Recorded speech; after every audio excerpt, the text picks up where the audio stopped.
ఉన్న బంగారాన్ని విడిపించి ఆ రోజు ఆన్లైన్ రేటుకే మేము కొంటాం. Sharma gold company. నమస్కారం, సుమన్ టీవీకి స్వాగతం. ఈ జూలై మాసంలో ద్వాదశ రాశుల వారికి ఏ రకంగా ఉండబోతుంది, గ్రహస్థితిగతులు ఎలా ఉన్నాయి, ఎటువంటి ఫలితాలను ఇస్తున్నాయి, వాటికి ఎటువంటి పరిహారాలను పాటించుకోవాలి, ఈ అంశాన్ని తెలియజేసేందుకు మనతో పాటు ఉన్నారు ప్రముఖ జ్యోతిష్య శాస్త్ర పండితులు, జ్యోతిష్య రత్న, జ్యోతిష్య చక్ర వైభవ నిపుణ డాక్టర్ రాళ్లపల్లి రవికుమార్ గారు. గురుగారు నమస్కారం. నమస్కారం. గురుగారు, తులారాశి వారికి జూలై మాసం ఎలా ఉండబోతుంది? తులారాశి అనగానే మనకి చిత్త 3-4 పాదాలు, స్వాతి 1-2-3-4 పాదాలు, విశాఖ 1-2-3 పాదాలు. సాధారణంగా మనం ఈ నక్షత్రాలు తీసుకుంటే ఒక 6-7 నక్షత్రాలు ఉన్నాయండి. ఆ నక్షత్రాలతోటే పేరు పెట్టుకుంటారు సాధారణంగా, మీరు చూసారు లేదు. అలాగే అశ్విని 1, రోహిణి ఆ నక్షత్రాల పేర్లే పెట్టుకుంటారు సాధారణంగా.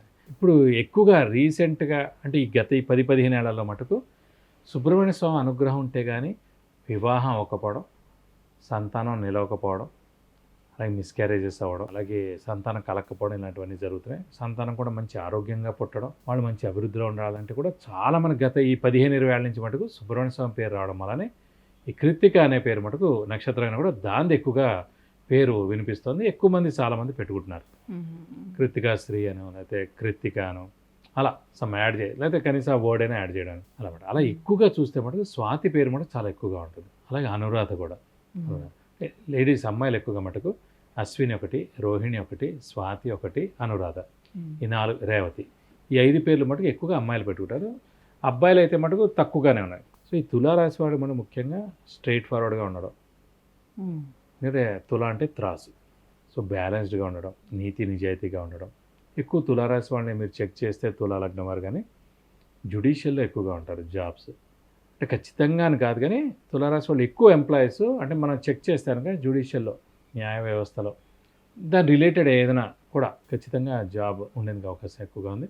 అలాగే వీరు నీతి నిజాయితీగా ఉండడం చేత, స్ట్రైట్ ఫార్వర్డ్ ఉండడం చేత ఎక్కువగా శత్రువులు ఉంటారు, ఏడుపు ఎక్కువగా ఉంటుంది, అలాగే నిందలు ఎక్కువగా పడుతూ ఉంటారు, స్నేహితులు తక్కువగా ఉంటారు, ఉన్న చాలా తక్కువ మందే ఉంటారు అన్నమాట. ఇది ఒకటి మెయిన్. కాబట్టి కొంచెం ముక్కుసూటితనం తగ్గించుకున్నాం అనుకోండి, ఫస్ట్ ఏడుపులు తగ్గుతాయి, అపనిందలు తగ్గుతాయి, శత్రువులు మిత్రులు అవుతారు, మిత్రులు శత్రువులు అవ్వకుండా ఉంటారు, ఇవన్నీ కూడా జరుగుతాయి.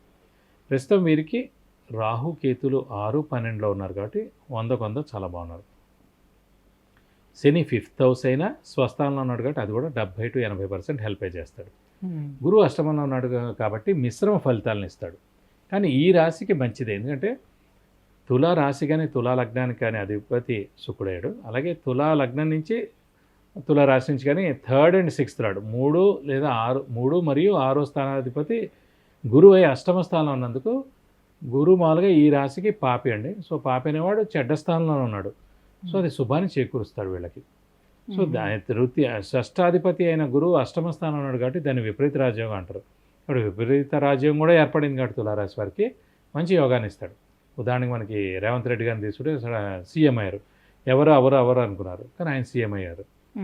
సో తులారాశి అయింది. ఎలక్షన్ అయ్యేటప్పటికీ రిజల్ట్ వచ్చేటప్పటికి గురుబలం ఎలాగో ఉందనుకోండి సప్తమంలో, ప్లస్ కానీ దాంతోపాటు యోగకారకుడు, అదృష్టకారకుడు, లక్ ఫేవర్ చేసే గ్రహమైన శని కూడా స్వస్థానం కూడా, అంటే దయబలం 100 ఉంది, అదృష్టం కూడా 90% ఉంది. దాంతో ఆయన ఖచ్చితంగా సీఎం అవ్వగలరు. ఆల్మోస్ట్ అన్ని ప్లానెట్స్ బాగున్నాయి. రాహుకేతులు బాగున్నాయి, గురువు శని కూడా. గురువు అష్టమంలో ఉన్నాడు, దయబలం లేదు, గురుబలం లేదు అని అనుకున్నా కూడా తృతీయ షష్టాధిపతి అయిన గురువు అష్టమంలో ఉన్నాడు కాబట్టి గురుబలం పరిపూర్ణంగా ఉన్నట్టే. విపరీత రాజ్యం కూడా ఏర్పడింది. విపరీత రాజ్యం అంటే ఒక మామూలు వ్యక్తిని తీసుకెళ్లి ఒక మినిస్టర్ అయినట్టు. అది కేవలం తులారాశి వాళ్ళకి మాత్రమే, తులారాశి వారికి మాత్రమే ఈ ప్రస్తుతానికి. లేదంటే మకర రాశి కూడా తృతీయాధిపతి గురువు అయ్యాడు కాబట్టి ఒకవేళ అతను 6వ స్థానంలో ఉంటే కనుక అది మంచిది, అష్టమ స్థానంలో ఉన్నా మంచిది, వ్యయ స్థానంలో ఉన్నా కూడా మంచిది, గోచారీత్యా. కానీ ప్రస్తుతం అంటే తులారాశి వారికి ఇది బెస్ట్గా ఉందన్నమాట. గురుగారు, మరి అన్ని ప్లానెట్స్ కూడా బాగానే ఉన్నాయని చెప్తున్నారు కాబట్టి వారికి అదృష్టం ఎలా ఉంది ఈ మాసం అంతా? అదృష్టం అంటే ఇందాక చెప్పుకున్నట్టు తులారాశి వారికి కానీ తులా లగ్నం వారికి కానీ 4th పంచమాధిపతి శని అవుతాడు. సో 4th పంచమాధిపతి శని అవుతాడు కాబట్టి అతనే యోగకారకుడు, లక్ ఫేవర్ చేసే గ్రహం, అదృష్టకారకుడు కూడా శని. అలాంటి శని పంచమ స్థానంలో స్వస్థానంలో ఉన్నాడు కాబట్టి ఖచ్చితంగా అదృష్టం అనేది పరిపూర్ణంగా ఉంది. ఇది అక్కడ ఇప్పుడు ఫర్ ఎగ్జాంపుల్ తులా లగ్నం చిరంజీవి గారిది, పంచమ స్థానాధిపతి మనకి శని అయ్యాడు. ఇంకా ఆంజనేయ స్వామిని ఎక్కువగా ఇష్టపడ్డాం, ఫిక్స్డ్ అన్నమాట, ఇంకా చూడక్కర్లేదు. మొన్న ఆంజనేయ స్వామి సినిమా రిలీజ్ అయింది. దాన్ని కూడా ఆయన ఎక్కువగా హెల్ప్ చేయడం, అది ఎక్కువగా పాల్గొనడం.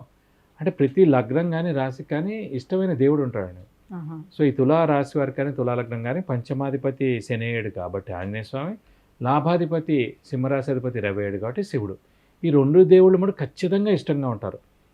మధ్యలో మారతారని ఎందుకని అంటారండి? మధ్యలో అంటే చిన్నప్పుడు ఒక దేవుని పూజించారు, ఇంకో వయసు వచ్చిన తర్వాత ఇంకో దేవుడిని, ఇంకో తర్వాత ఇంకోటి. ఎందుకంటే దశలు మారినప్పుడు ఆ ఇష్టమైన దేవుళ్ళు మారతారు.